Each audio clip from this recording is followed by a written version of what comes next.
War, the epitome of battle, the clash of arms, the ultimate competition to see who is truly the greatest.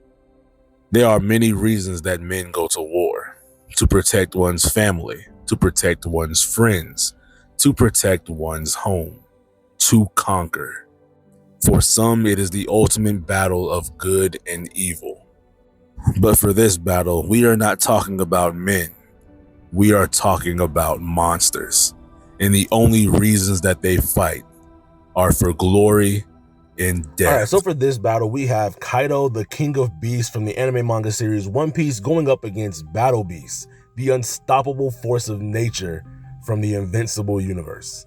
And even though these characters are some of the toughest and most battle-hardened characters in their respective universes, the one thing that they ultimately want to do is find somebody that could finally put them to rest. But they will not go down without swinging. Let's start off with Battle Beast. The reason I want to start off with him is because his power set is usually pretty straightforward. He's very strong, very proficient in weaponry and combat styles, as well as just a all-around force of nature and brutality incarnate. One of the most impressive things that I've seen Battle Beast do was jump from orbit as soon as he figured out where Thrag was to the planet of Thraxa and pretty much crash landed there with no assistance and just got back up like nothing happened. And then entered a multi-day long battle against Thrag, who was literally one of the strongest Viltrumites to ever exist. And he did so after he disemboweled himself because Thrag himself was also injured.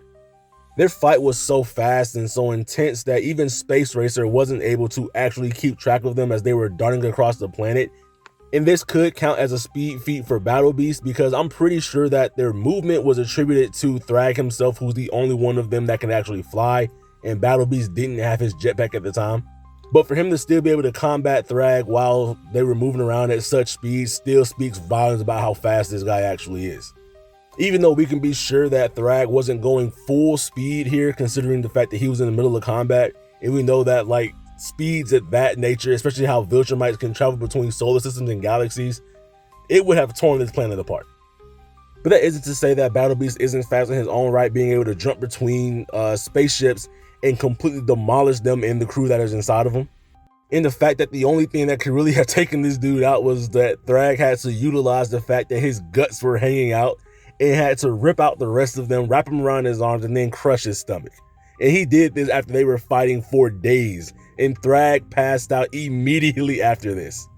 So yeah, Battle Beast is a savage in the best way possible, and he's definitely going to be a tough opponent for Kaido.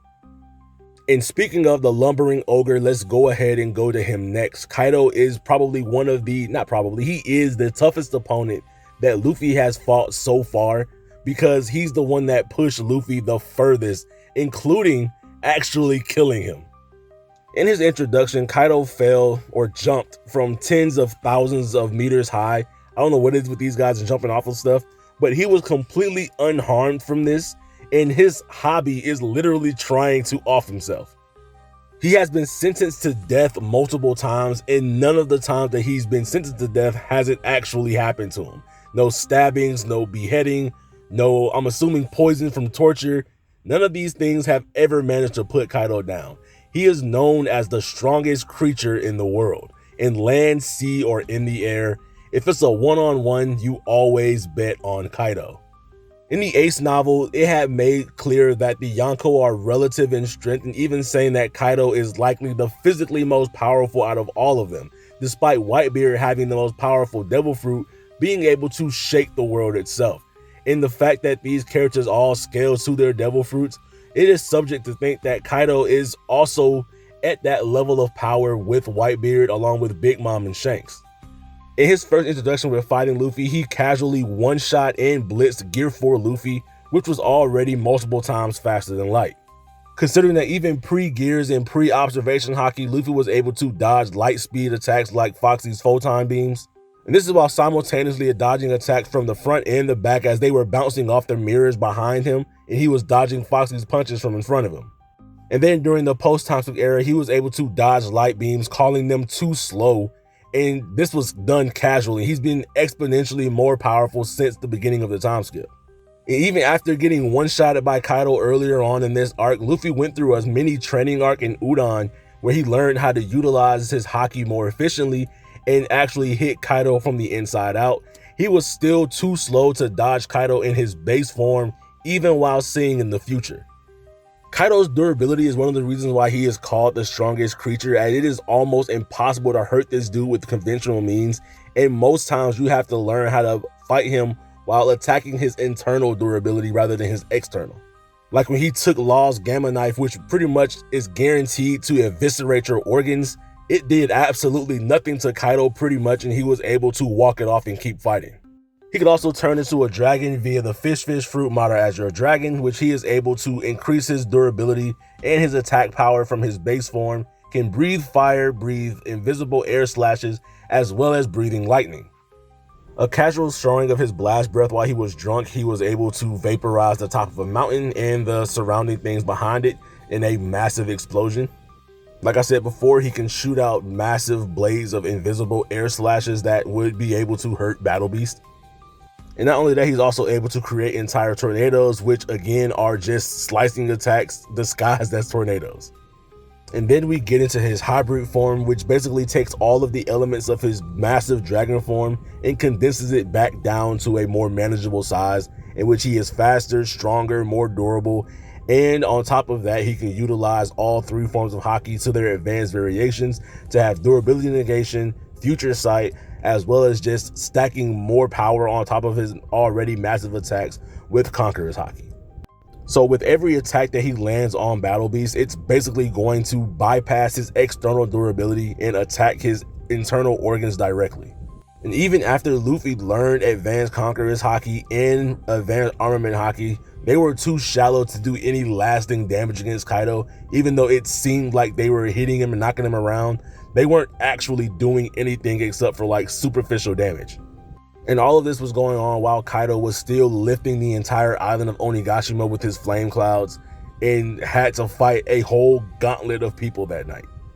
And it's also very heavily implied that him and Big Mom fought for multiple days. It wasn't just for one day, as they fought throughout the night and most of the second day as well. And on the third day was when we had saw them actually celebrating their alliance.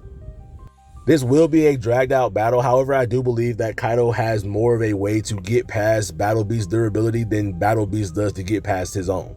Because as we know, with Conqueror's haki coating, Advanced Armament haki, as well as his almost impenetrable dragon scales, Kaido has multiple layers to his durability that also act as offensive abilities, being able to bypass Battle Beast's durability and so on and so forth.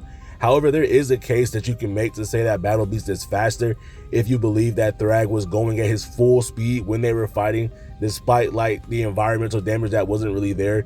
Because as we know, they do disrupt or destroy a lot of things around them if they're going at these exceedingly high speeds, and that wasn't the case, but they did manage to like go through across the planet and stuff like that. So you can take it how you will. But ultimately, it could go either way, but my money is definitely going to be on Kaido having more win cons than Battle Beast does.